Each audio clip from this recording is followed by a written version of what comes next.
Coucou tout le monde, bienvenue sur ma chaîne. Aujourd'hui je vous retrouve pour une nouvelle vidéo dans laquelle je vais partager avec vous quelques astuces, quelques conseils qui m'aident moi à l'école d'IAD et qui pourraient vous être utiles aussi à l'école d'infirmière. C'est comme ça que je m'organisais à l'école d'infirmière et ça m'a beaucoup aidé. Et donc je partage avec vous pendant cette vidéo quelques astuces. J'ai prévu un petit pense-bête pour ne rien oublier. N'hésitez pas à rester avec moi. Donc le premier conseil que je peux vous donner, c'est de faire des fiches que vous allez organiser toujours de la même façon, car ça va vous permettre en fait de bien mémoriser les choses. Donc nos modules étaient organisés, comme je vous le disais, par fonction. Donc c'était le cœur, la fonction cardiaque, la fonction pulmonaire, le rein, etc. Et donc moi, ce que je faisais, c'est que chaque fonction, je commençais à définir la localisation de l'organe, donc où était situé le cœur par exemple,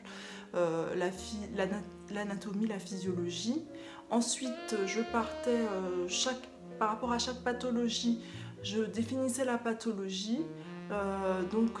Je mettais les signes cliniques ensuite, le traitement, mes surveillances infirmières et les examens biologiques ou radiologiques.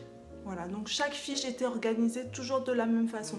C'est ce que je vous conseille pour vos fiches, de toujours les organiser de la même façon. Et donc comme ça vous permettra en fait de mieux mémoriser.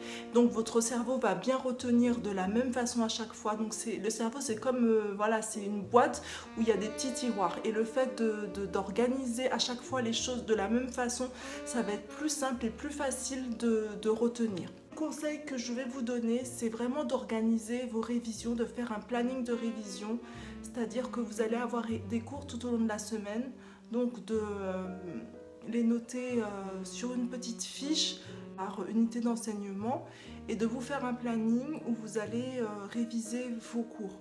Donc par exemple, je dis n'importe quoi, lundi, vous avez prévu de réviser l'anatomie du cœur, la physiologie et une pathologie cardiaque associée. Le mardi, donc vous allez revoir un petit peu l'anatomie, ce que vous avez révisé, et deux ou trois pathologies cardiaques. Donc vous organisez bien vos révisions comme ça vous permettra de vous fixer des buts et des objectifs précis pour ne pas prendre de retard. Troisième conseil que je vous donne, c'est de travailler en groupe. L'union fait la force. Franchement, en travaillant en groupe, vous allez pouvoir vous poser des questions mutuelles et donc évaluer vos connaissances. Et puis le fait aussi d'écouter les réponses des autres, ça vous permettra de savoir si vous avez bien compris, si vous avez bien saisi les informations qui vous auront été données en cours. Voilà, c'est vraiment important de pouvoir s'organiser du temps, même si vous en avez très peu, en groupe, pour essayer de vraiment interagir ensemble pour mieux comprendre en fait votre pratique. Et puis le fait de se poser des questions, ça va aider en fait à mémoriser. Donc toi, tu penses ça, ah oui, mais moi j'avais pas compris ça comme ça, ah oui, non mais tu as peut-être raison, ça c'est vrai que c'est comme ça ou comme si. Voilà, donc ça va vraiment vous aider à avoir cet esprit de synthèse, cet esprit de groupe.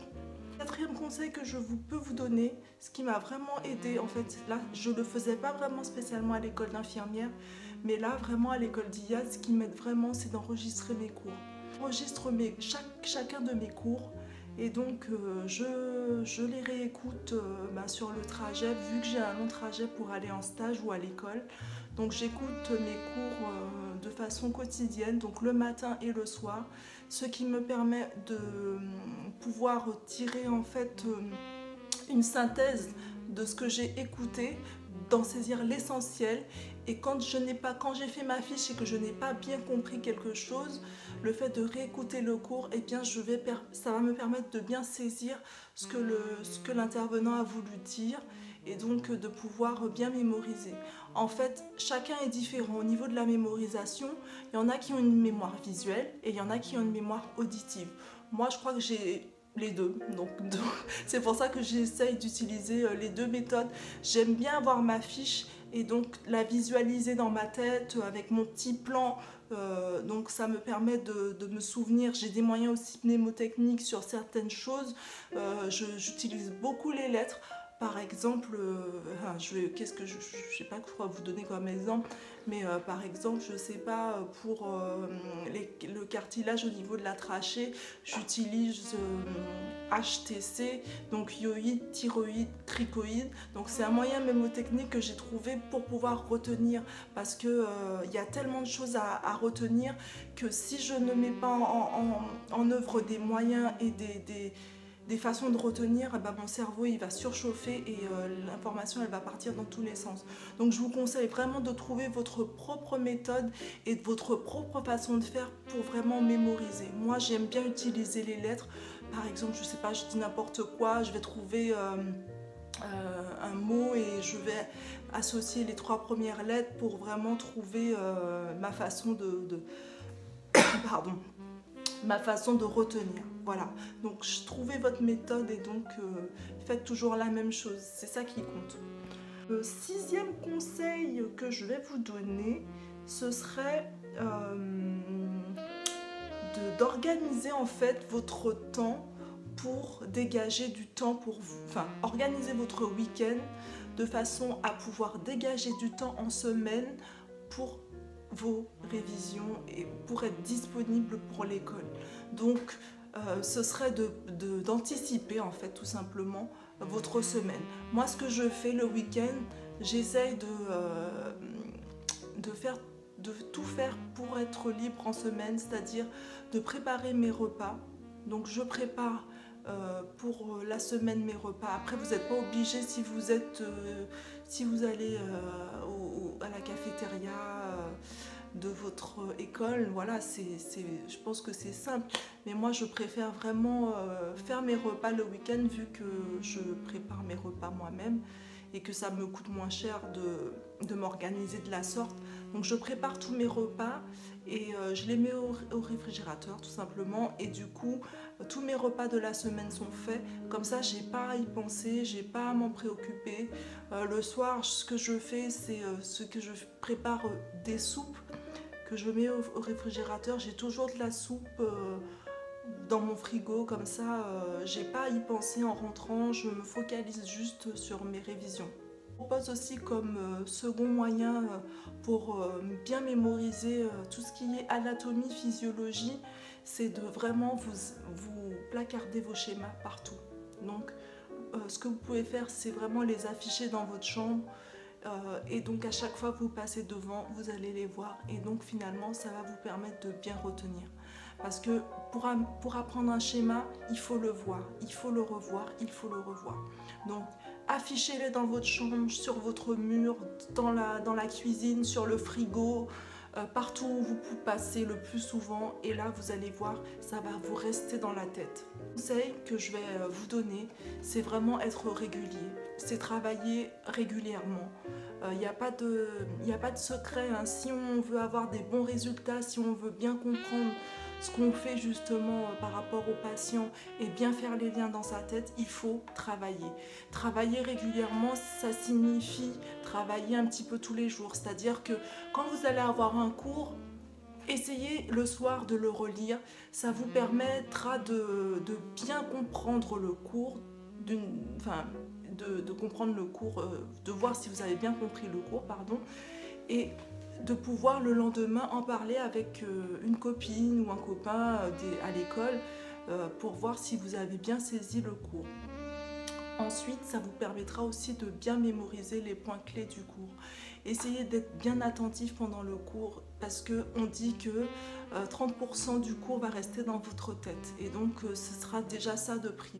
Pourquoi travailler tous les jours? Pour ne pas accumuler de retard, parce que vous passez plusieurs unités d'enseignement le même jour, et si vous prenez à la dernière minute pour réviser, franchement ça va pas être top. Après je sais qu'il y en a qui aiment réviser dans le stress, enfin, ça les aide à mieux mémoriser, mais moi j'avoue que ça me stresse, et donc je préfère réviser un peu en continu, un peu tous les jours, et donc ça me permet juste de me sécuriser et de ne pas avoir trop à réviser parce que je vous rappelle qu'on peut avoir des imprévus, on peut tomber malade, on peut avoir un souci avec ses enfants, on peut être fatigué, et donc si vous avez bien révisé au quotidien, que vous avez fait vos fiches, que vous avez pris l'habitude de faire vos fiches, quand vous allez vouloir réviser par exemple avant le partiel un peu, relire vos fiches, vous allez voir, ça va couler de source, vous allez pouvoir mieux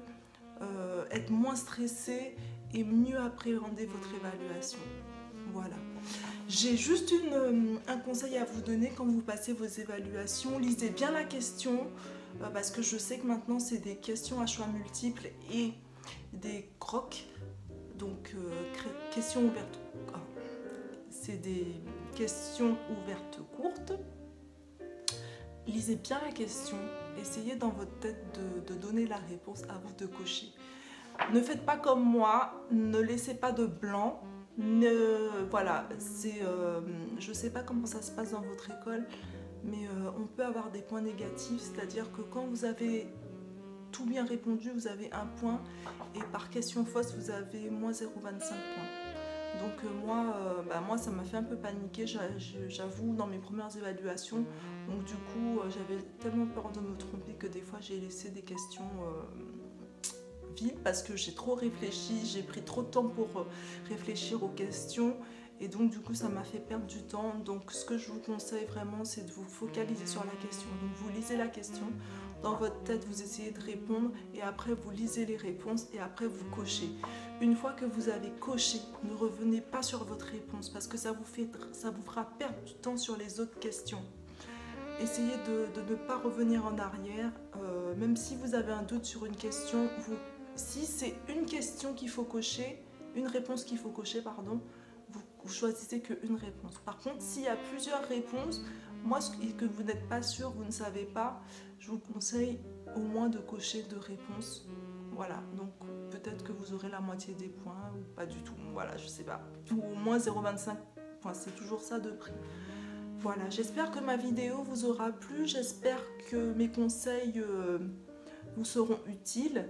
N'hésitez pas à vous abonner sur ma chaîne, à partager ma vidéo et à commenter. À bientôt pour de nouvelles vidéos. Salut!